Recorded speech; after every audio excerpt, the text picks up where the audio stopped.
ఉచిత బస్సు పథకం ఇప్పటికే కర్ణాటక చూశారు, తెలంగాణ చూశారు. అయితే ఆ 2 చోట్ల అన్ని బస్సులకి ఫ్రీ పెట్టారు. లాంగ్ బస్సులకి వీటికి కూడా.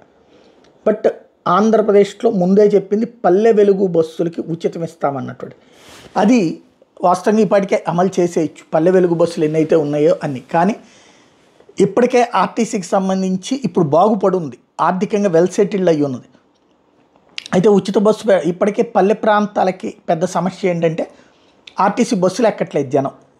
కేవలం 7 సీటర్ వాటికి ఎక్కుతున్నారు. బస్సులు లాంగ్ అయితేనే ఎక్కుతున్నారు. ఇప్పుడు ఆ పల్లె వెలుగు బస్సులు కనుక పూర్తిగా ఈ మహిళా కాన్సెప్ట్తో వెళ్ళిపోతే ఇక ఆ తర్వాత ఆర్టీసీ బస్సులు ఈ బస్సులు ఏమో డబ్బులు సంపాదించు, అదే సందర్భంలో మిగతా మగాళ్ళు లేకపోతే ఇతర వాళ్ళందరూ కూడా వీటిలోకి వెళ్తారు. దానివల్ల తలెత్తుతున్న సమస్యలు కర్ణాటకలో చూశారు, తెలంగాణలో చూశారు. కాబట్టి వీటన్నిటికి పరిష్కారం ఏంటన్న దాని మీద ఉపసంఘం వేసామని చెప్తున్నారు. బట్ ప్రాక్టికల్గా పబ్లిక్ని అడగండి. ఐవీఆర్ఎస్ సర్వేలు చేస్తున్నారు కదా, ఐవీఆర్ఎస్ సర్వేలు ఏదో దీని మీద చెయ్యండి.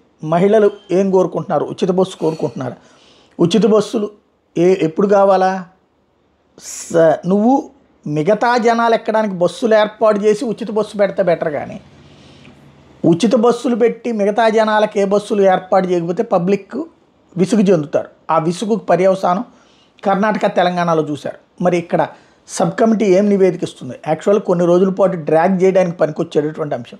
ఫైనల్గా అయితే ఆలోచన ఎటూ తెమలట్లేదు. అడుగు ముందుకి 4 అడుగులు వెనక్కి నడుస్తుంది. ముందు నుయ్యి వెనక్కి గొయ్యిలాగా ఉంది ప్రభుత్వానికి ఈ వ్యవహారంలో పరిస్థితి.